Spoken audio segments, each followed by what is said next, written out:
Hello everyone, welcome back to my YouTube channel Study Time with Priyanka. So today in this video we are going to continue your 6th chapter of class 12 political science book, that is the crisis of democratic order.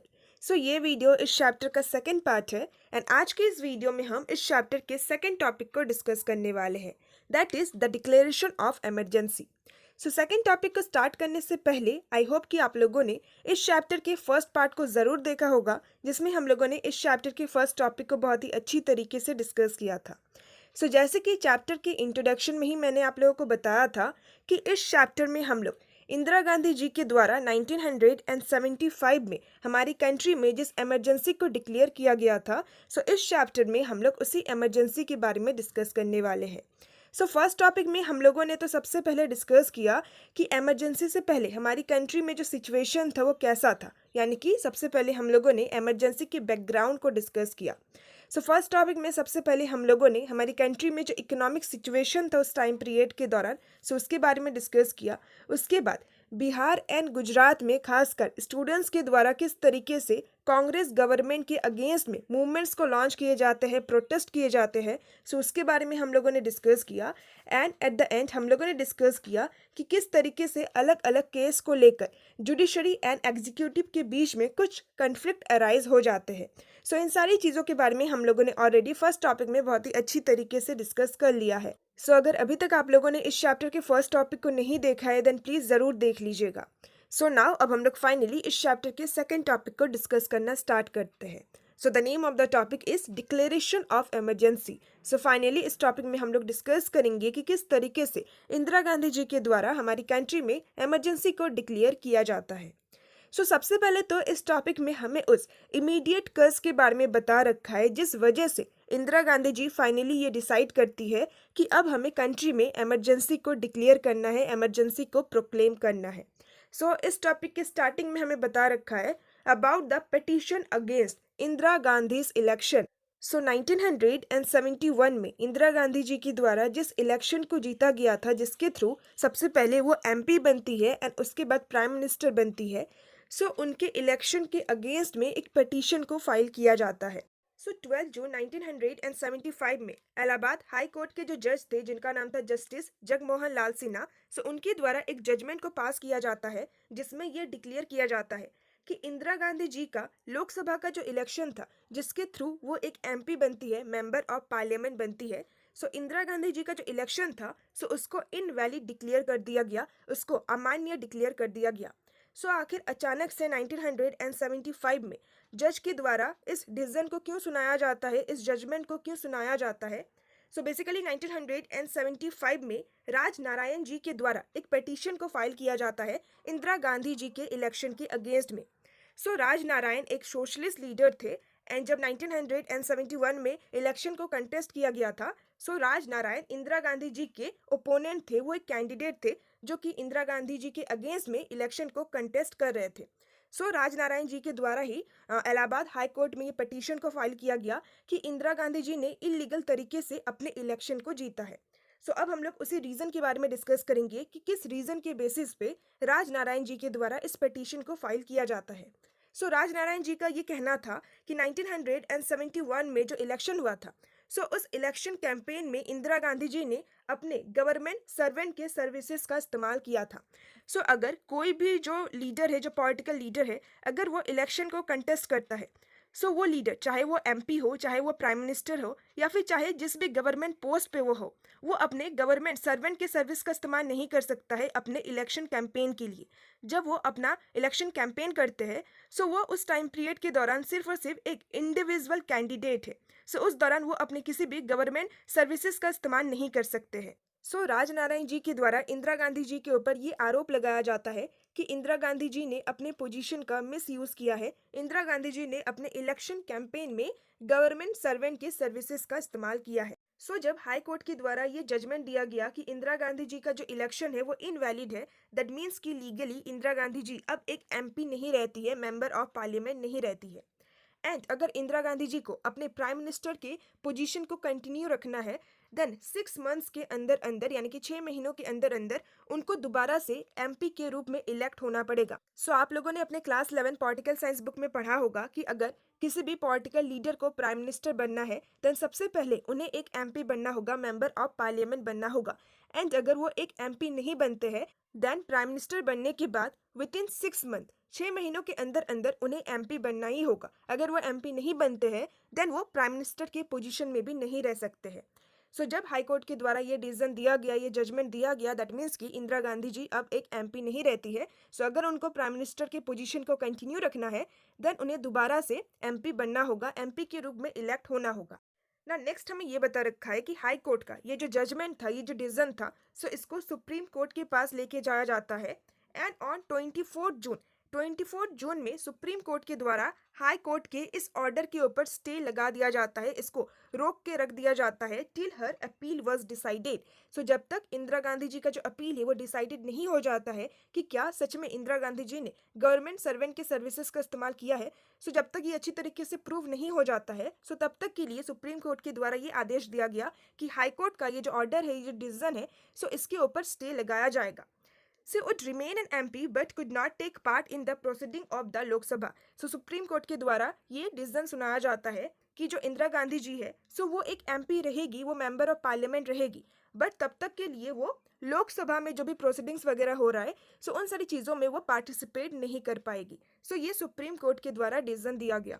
सो इस decision के through हमें clearly ये पता लगता है कि supreme court जो है वो इंदिरा गांधी जी के फेवर में है, वो इंदिरा गांधी जी को ही सपोर्ट कर रहा है। एंड इसका रीजन क्या है, सो हम लोगों ने फर्स्ट टॉपिक में ही डिस्कस किया था कि इंदिरा गांधी जी के द्वारा एएन राय को अपॉइंट किया जाता है as the chief justice of India.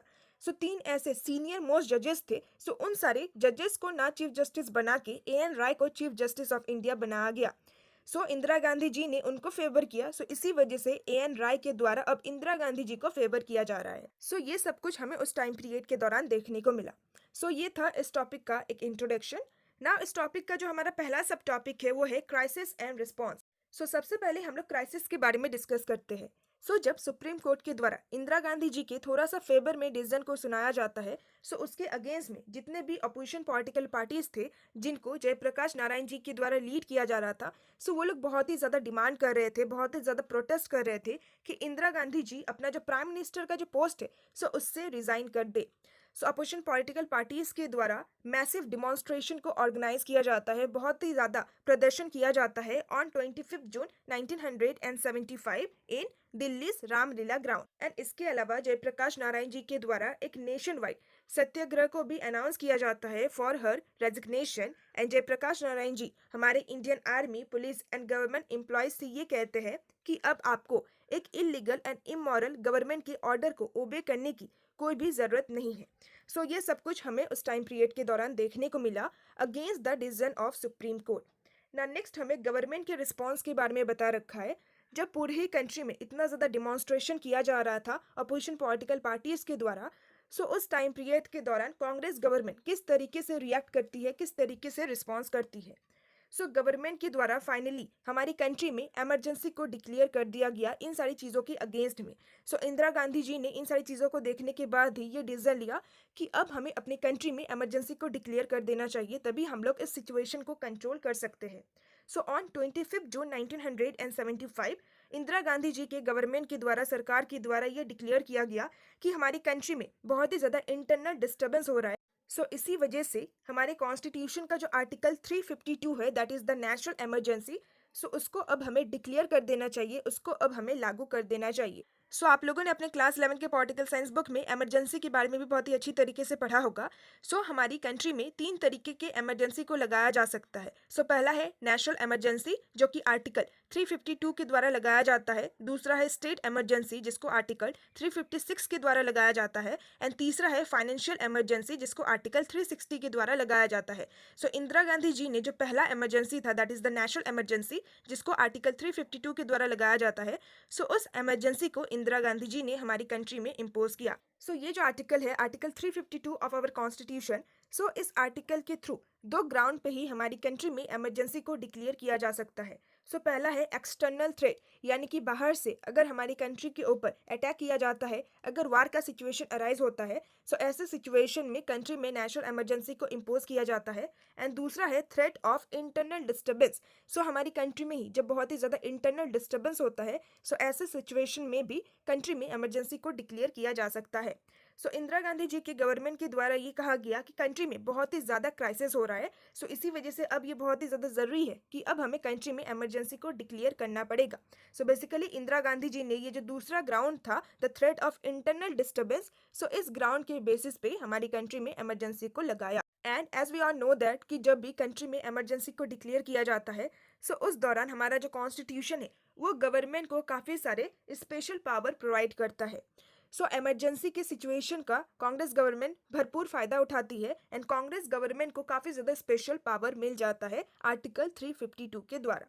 ना नेक्स्ट हमें बता रखा है about the changes during the emergency. So जब हमारी कंट्री में इमरजेंसी को लगाया गया, सो उसके बाद इमरजेंसी की वजह से हमारी कंट्री में हमें क्या क्या चेंजेस देखने को मिले। सो जैसे ही हमारी कंट्री में इमरजेंसी को प्रोक्लेम किया गया, इमरजेंसी को डिक्लेयर किया गया, सो हमारी कंट्री में फेडरल डिस्ट्रीब्यूशन ऑफ पावर का जो प्रोविज़न था, सो उसको सस्पेंड कर दिया गया। यानी कि हमारी कंट्री में जितने भी स्टेट है, सो हर एक स्टेट गवर्नमेंट के पास अपना पावर है। ये जो डिस्ट्रीब्यूशन ऑफ पावर है between the union government and the state government, so इन सारी चीज़ों को सस्पेंड कर दिया गया जैसे ही हमारी कंट्री में इमरजेंसी को डिक्लेयर किया गया। सो इमरजेंसी के दौरान अब जितना भी पावर है, सो वो यूनियन गवर्नमेंट यानी कि सेंट्रल गवर्नमेंट के हाथ में ही कॉन्सेंट्रेट हो गया।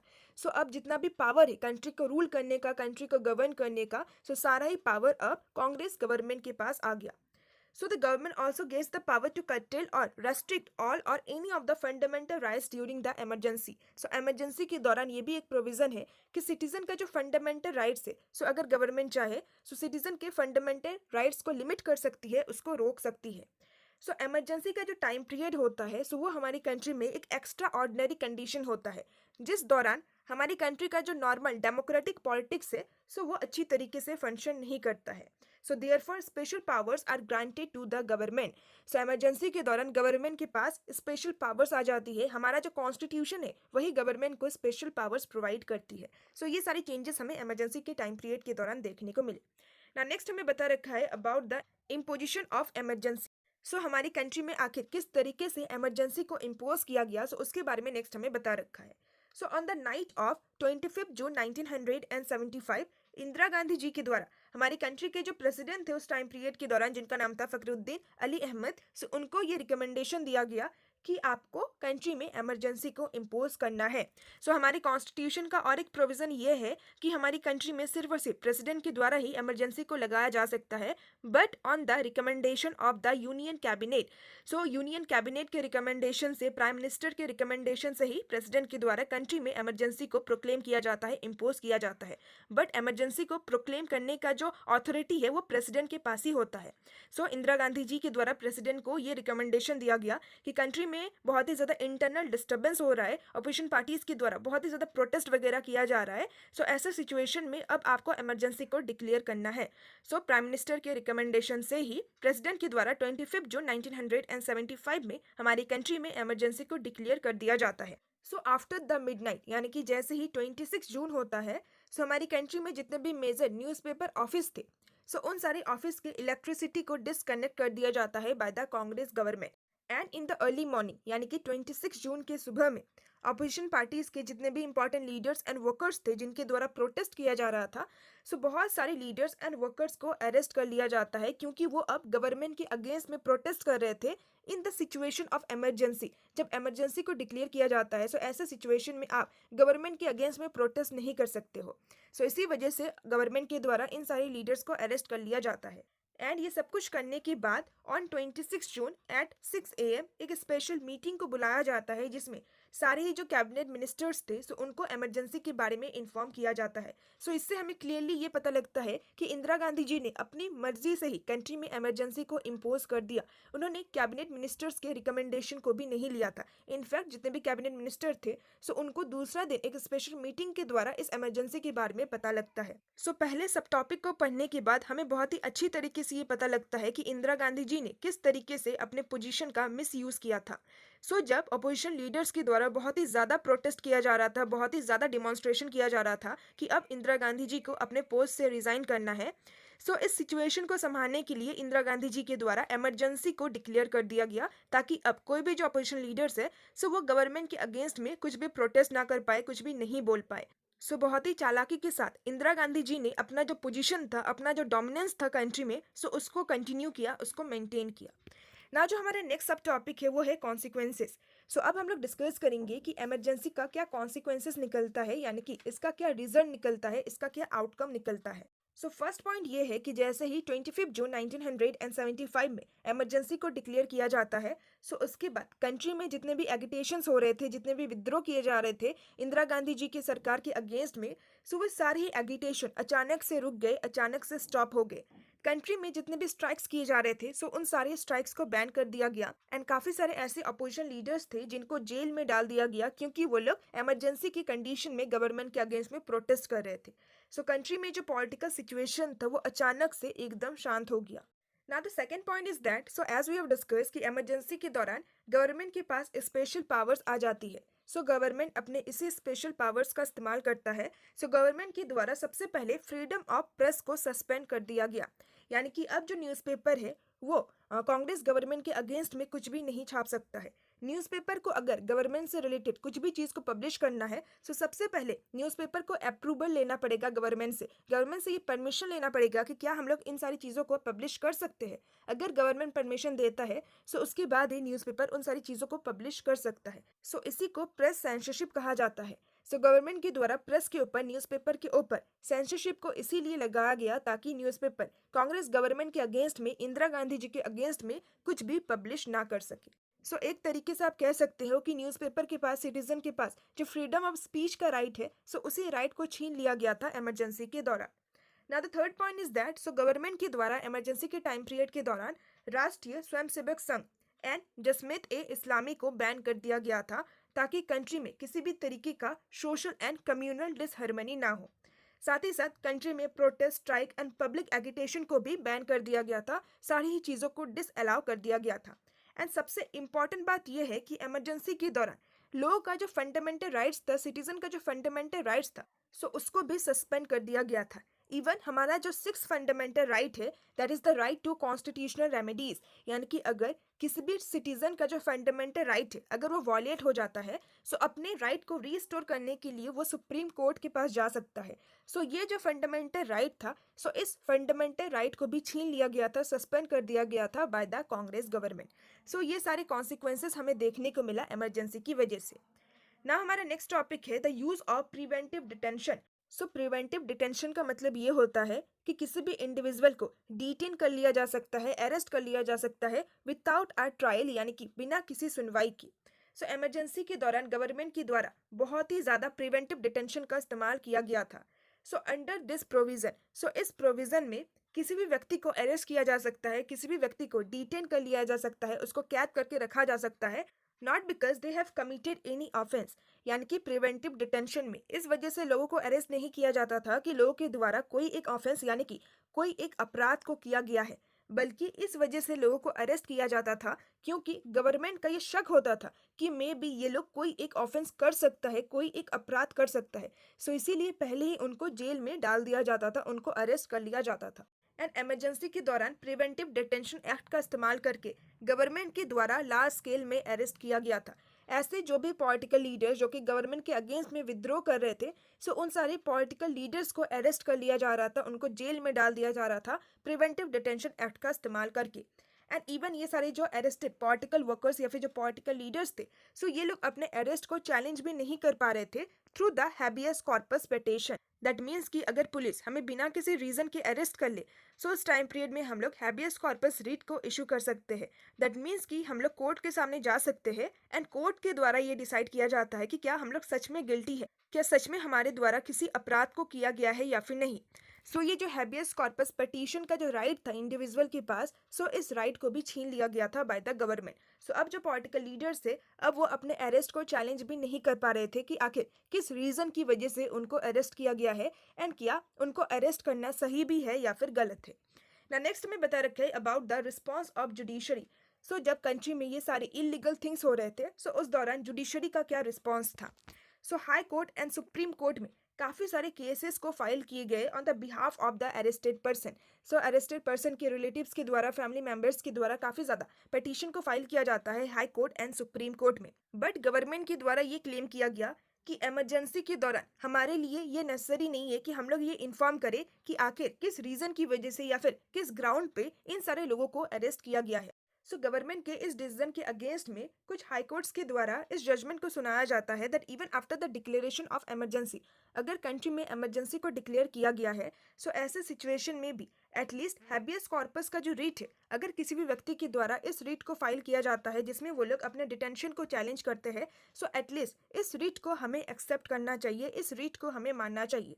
बट जब ये जजमेंट सुप्रीम कोर्ट के पास जाता है, सो अप्रैल 1976 में सुप्रीम कोर्ट के द्वारा हाई कोर्ट के इस जजमेंट को ओवर रूल किया जाता है एंड सुप्रीम कोर्ट के द्वारा गवर्नमेंट का जो डिसीजन था, सो उसको एक्सेप्ट कर लिया जाता है। दैट मीन्स कि ड्यूरिंग द इमरजेंसी के दौरान अगर गवर्नमेंट चाहे, देन गवर्नमेंट सिटीजन के हर एक फंडामेंटल राइट को सस्पेंड कर सकता है, even the right to life and liberty.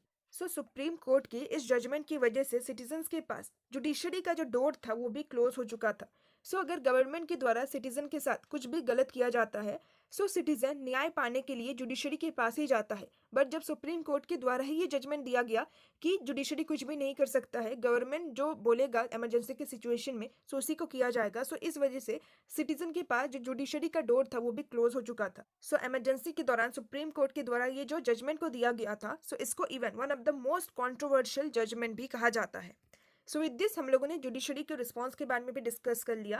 Next हमें बता रखा है about the opposition against emergency. So Indira Gandhi ji के गवर्नमेंट के द्वारा जिस तरीके से इमरजेंसी की पावर का मिस यूज किया जा रहा था, सो इसको देखकर अब सिटीजन खुश तो नहीं रहेंगे। सो सिटीजन्स के द्वारा भी अपोजिशन किया जा रहा था। सो नेक्स्ट हमें उसी अपोजिशन के बारे में बता रखा है।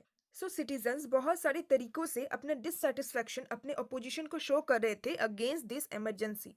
सो काफ़ी सारे ऐसे पॉलिटिकल वर्कर्स थे जिनको फर्स्ट वेव में अरेस्ट नहीं किया गया था, यानी कि गवर्नमेंट के द्वारा जैसे ही इमरजेंसी को डिक्लेयर किया जाता है, सो उसके बाद गवर्नमेंट के द्वारा काफ़ी सारे पॉलिटिकल लीडर्स को अरेस्ट किया जाता है। सो ऐसे पॉलिटिकल लीडर्स जो कि बच गए थे, जिनको अरेस्ट नहीं किया गया था, सो वे सारे पॉलिटिकल लीडर्स अंडरग्राउंड हो जाते हैं, यानी कि वो लोग गवर्नमेंट से छिप जाते हैं एंड इनलीगल तरीके से वो लोग गवर्नमेंट के अगेंस्ट में प्रोटेस्ट को ऑर्गेनाइज करते हैं। सो काफ़ी सारे इंपॉर्टेंट न्यूज़पेपर थे जैसे कि इंडियन एक्सप्रेस एंड स्टेटमेंट। सो वो लोग सेंसरशिप के अगेंस्ट में अपने प्रोटेस्ट को शो करने के लिए न्यूज़पेपर में ब्लैंक स्पेस यानी कि खाली जगह छोड़ देते थे, जहाँ पे आइटम्स को सेंसर किया गया है, यानी कि गवर्नमेंट के द्वारा जिन सारे आइटम्स को हटाया गया है कि आप इन सारे आइटम्स को पब्लिश नहीं कर सकते हो। सो उन सारी जगहों को न्यूज़पेपर के द्वारा ब्लैंक ही छोड़ दिया जाता था, खाली ही छोड़ दिया जाता था, जिसके थ्रू लोगों को ये समझ में आ जाता था कि इस पार्ट को या फिर इस आइटम को गवर्नमेंट के द्वारा सेंसर किया गया है। काफ़ी सारे इंपॉर्टेंट मैगजीन जैसे कि सेमिनार एंड मेन स्ट्रीम, सो ये सारे मैगजीन डिसाइड करते हैं कि हमारे ऊपर सेंसरशिप लगाने से अच्छा है कि हम लोग इमरजेंसी के दौरान अपने मैगजीन को ही क्लोज कर दें। काफ़ी सारे जर्नलिस्ट जो कि इस इमरजेंसी के अगेंस्ट में कुछ भी लिख रहे थे, सो उनको भी अरेस्ट कर लिया जाता है। एंड काफ़ी सारे underground news letters and leaflets यानी कि पैम्पलेट्स को पब्लिश किया जा रहा था टू बाईपास सेंसरशिप। सो जैसे कि गवर्नमेंट के द्वारा न्यूज़पेपर में सेंसरशिप लगाया गया था, दैट मीन्स कि न्यूज़पेपर अब गवर्नमेंट के अगेंस्ट में कुछ भी पब्लिश नहीं कर सकता है। सो इसी वजह से इलीगल तरीके से गवर्नमेंट से छिप के अंडरग्राउंड न्यूज़पेपर एंड पैम्पलेट्स में गवर्नमेंट के अगेंस्ट में कुछ भी चीज़ को पब्लिश किया जा रहा था। एंड इन सारी चीज़ों के अलावा कुछ इंपॉर्टेंट राइटर जैसे कि एक कन्नड़न राइटर थे जिनका नाम था शिवरामा करन, जिनको पद्मा भूषण से नवाजा गया था, पद्मा भूषण उनको अवार्ड दिया गया था। एंड एक हिंदी राइटर जिनका नाम था फनेश्वर नाथ रेणु, जिनको पद्माश्री से नवाजा गया था। सो इन दोनों ही इंपॉर्टेंट राइटर ने अपने अपने अवार्ड्स को वापस कर दिए in protest against the suspension of democracy. So emergency के दौरान कहीं ना कहीं हमारा जो डेमोक्रेटिक फॉर्म ऑफ गवर्नमेंट था, जो हमारी डेमोक्रेसी थी, सो उसको ही सस्पेंड कर दिया गया था गवर्नमेंट के द्वारा। सो अपने अपोजिशन को, अपने डिससेटिस्फैक्शन को शो करने के लिए उन्होंने अपने अपने अवार्ड्स को रिटर्न कर दिया। सो अभी हम लोगों ने इस टॉपिक में जिन भी कॉन्सिक्वेंसेस के बारे में डिस्कस किया, सो इन सारी चीज़ों को देखने के बाद हमें ऐसा लग रहा है कि पुराने ब्रिटिशर्स के टाइम पीरियड में लोगों को जो भी प्रॉब्लम फेस करने पड़ रहे थे, सो वे सारी प्रॉब्लम्स लोगों को इमरजेंसी के दौरान भी फेस करने पड़े। सो इस टाइम पीरियड में कंट्री में जो डेमोक्रेसी था, लोगों के पास जो फंडामेंटल राइट्स था, सो हर एक चीज़ को सस्पेंड कर दिया गया था। नेक्स्ट हमें बता रखा है about the changes brought by parliament. So emergency के दौरान पार्लियामेंट के द्वारा हमारे कंट्री की कॉन्स्टिट्यूशन में काफ़ी सारे न्यू चेंजेस को लाया गया, काफ़ी ज़्यादा अमेंडमेंट्स को किए गए. So, in the background of the ruling of the Allahabad High Court in the Indira Gandhi's case, an amendment was made declaring that election of Prime Minister, President and Vice President could not be challenged in the court. So, हम लोगों ने starting में Allahabad high court की judgement के बारे में discuss किया था, जिसमें ये कहा गया था कि इंदिरा गांधी जी का जो इलेक्शन है वो इनवैलिड है. सो इमरजेंसी के दौरान पार्लियामेंट के द्वारा हमारे कॉन्स्टिट्यूशन में एक अमेंडमेंट लाया जाता है, जिसमें ये कहा जाता है कि कोई भी व्यक्ति prime minister, president and vice president की इलेक्शन को कोर्ट में चैलेंज नहीं कर सकता है. सो इसके थ्रू राजनारायण जी का जो पटिशन था, जो कि उन्होंने इलाहाबाद हाई कोर्ट में किया था, सो उस पटिशन का भी कोई वैल्यू नहीं रहता है. इस अमेंडमेंट के थ्रू अब कोई भी जो व्यक्ति है वो प्राइम मिनिस्टर की इलेक्शन के अगेंस्ट में कोर्ट में चैलेंज नहीं कर सकता है. सो अब इलाहाबाद हाई कोर्ट का जो डिसीजन था, जो जजमेंट था, उसका भी कोई वैल्यू नहीं रहता है. सो ये एक इंपॉर्टेंट अमेंडमेंट लाया गया था. एंड इसी टाइम पीरियड के दौरान एक बहुत ही important amendment, that is the 42nd amendment of the constitution, so उसको भी इमरजेंसी के दौरान ही पास किया गया था. सो इस अमेंडमेंट में हमारे कॉन्स्टिट्यूशन के काफ़ी सारे पार्ट्स में काफ़ी ज़्यादा इंपॉर्टेंट चेंजेस को किए गए. जैसे कि फॉर एग्जांपल इस अमेंडमेंट के थ्रू एक इंपॉर्टेंट चेंज ये लाया गया था कि हमारी कंट्री में जो लेजिस्लेचर है, सो उसके ड्यूरेशन को 5 साल से 6 साल तक एक्सटेंड किया गया था. एंड ये भी कहा गया था कि ये एक्सटेंशन ना सिर्फ इमरजेंसी के पीरियड के लिए है, बल्कि ये जो एक्सटेंशन होगा ये परमानेंटली होगा. बट फिर अगेन हमारे कॉन्स्टिट्यूशन में अमेंडमेंट किया जाता है एंड इसको दोबारा से 6 साल से 5 साल के लिए ही एक्सटेंड किया जाता है. एंड इन सारी चीज़ों के अलावा और एक इंपॉर्टेंट चेंज ये लाया जाता है कि इमरजेंसी के दौरान इलेक्शन को 1 साल के लिए पोस्टपोन किया जा सकता है. जैसे कि फॉर एग्जांपल 1971 में लोकसभा का इलेक्शन हुआ था. So according to our constitution 5 साल के बाद यानी कि 1976 में नेक्स्ट लोकसभा इलेक्शन होना था. बट इमरजेंसी की सिचुएशन में उसको 1 साल के लिए बढ़ाया जाएगा, यानी कि 1976 में ना होके वो 1978 में होगा. सो विद दिस हमारा ये टॉपिक कंप्लीट होता है. ना हमारा नेक्स्ट टॉपिक है लेसन फ्रॉम द इमरजेंसी.